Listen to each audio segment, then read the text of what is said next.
keyakinan konsumer menurun, ini juga tercermin dari nilai kuartal ketiga 2023 kemarin juga turun karena konsumsi juga terlihat melandai di kuartal tersebut. Nah, apakah ini sudah tercermin kepada realita yang ada di pengusaha, Pak? Baik, benar sekali survei Bank Indonesia itu sejalan apa yang kami rasakan. Kebetulan 2 minggu lalu kami ada diskusi dengan teman-teman perbankan dan retail ya. Kita merasakan di Q3 itu pasarnya agak aneh, tiba-tiba sales per day-nya kalau di retail itu biasanya patokannya sales per day ya, sales per day-nya turun dan ternyata dari teman-teman perbankan dan juga dari retail melakukan survei kecil-kecilan, mereka melihat bahwa memang benar penurunan itu kebanyakan kelas menengah dan menengah bawah. Menengah bawah karena daya beli. Sementara kalau yang kelas atas itu sebetulnya mereka punya uang, tapi mereka selektif. Menahan gitu. Menahan tapi mereka selektif membelanjakan uangnya untuk kepentingan yang tertentu. Contoh misalnya kelas atas untuk restoran-restoran atau kafe-kafe yang mahal itu pasti rame dan cukup kita kalau mau masuk ke restoran mahal di kelas atas itu harus booking dulu reservasi, tanpa reservasi sulit dapat tempat. Tapi kalau yang restoran menengah bawah ini memang agak sedikit berkurang.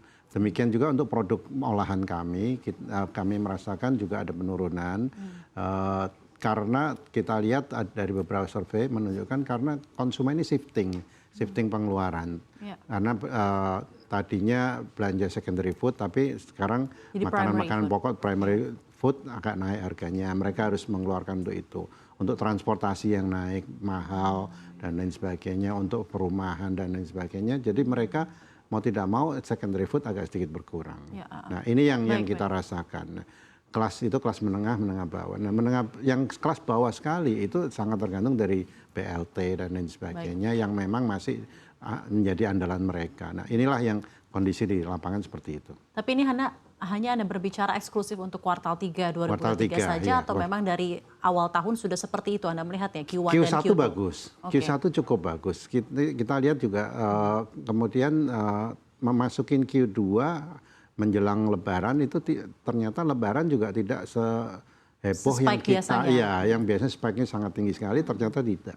Tetap naik tapi tidak setinggi yang kita harapkan. Nah sehingga kalau kita tercermin di Q3 juga pertumbuhan kita agak sedikit menurun 4,39 ya. Q2 kan masih 4,9. Q3 turun 4,39. Nah, ini yang tercermin dari itu. Memang benar hasil dari BPS dan BI seperti itu. Bagaimana Anda melihatnya ekspektasi di kuartal 4 2023 ini Pak dari pengusaha terutama untuk makanan minuman? Sebetulnya kami berharap dengan banyak kegiatan pemilu, kampanye dan lain sebagainya yang dimulai bulan ini ya, mudah-mudahan bisa ada kegiatan-kegiatan yang membutuhkan makanan dan minuman secara khusus dan juga tentunya teman-teman dari garment dan lain-lain sebagainya. Nah, kalau awal November kemarin pada saat diskusi dengan retail melihat bahwa awal November sedikit ada kenaikan dari sales per day-nya dan ini mudah-mudahan menjadi hal yang positif. Kita akan kejar ketinggalan ini di November dan Desember dan mudah-mudahan bisa mengejar seperti itu. Jadi dari pengusaha terutama makanan minuman ekspektasinya untuk kuartal 4 2023 ini positif ya Pak ya? Akan lebih baik dibandingkan kuartal 3 Asal jangan ada isu yang aneh-aneh ya seperti itu. Isu yang aneh-aneh dalam hal seperti misalnya sekarang banyak rumor-rumor terkait dengan boykot dan lain sebagainya. Itu kita berharap ini tidak akan mengganggu ya dan karena kita melihat bahwa semua produk adalah produk dalam negeri seperti itu. Nah dari pengusaha bagaimana juga Anda kemarin merespon kebijakan dari Bank Indonesia yang akhirnya setelah sekian lama menahan di 5,75%, akhirnya kan naik Pak, sekarang di 6%. Ya benar. Bagaimana Anda? Ini juga menambah beban ya, karena sebetulnya pelaku usaha ini sekarang semakin terjepit, margin semakin menurun karena apa? Karena biaya-biaya naik, bahan baku naik, biaya energi naik, sementara harga jual kita tidak bisa naik setinggi kenaikan harga bahan baku input semua itu ya. Nah, dengan adanya cost of money yang naik juga, ini tentunya akan menambah beban. Nah, yang kita sangat merasakan itu, sehingga banyak kalau kita lihat dari laporan-laporan keuangan anggota kami kelihatan bahwa bottom line kita sedikit menurun gitu seperti itu. Nah Pak, ini ada beberapa hal yang juga sudah dikerahkan pemerintah untuk merespons penurunan daya beli masyarakat. Ada beberapa paket kebijakan ya Pak ya, tadi Bapak bilang BLT gitu ya, bansos beras gitu ya dan lain-lain.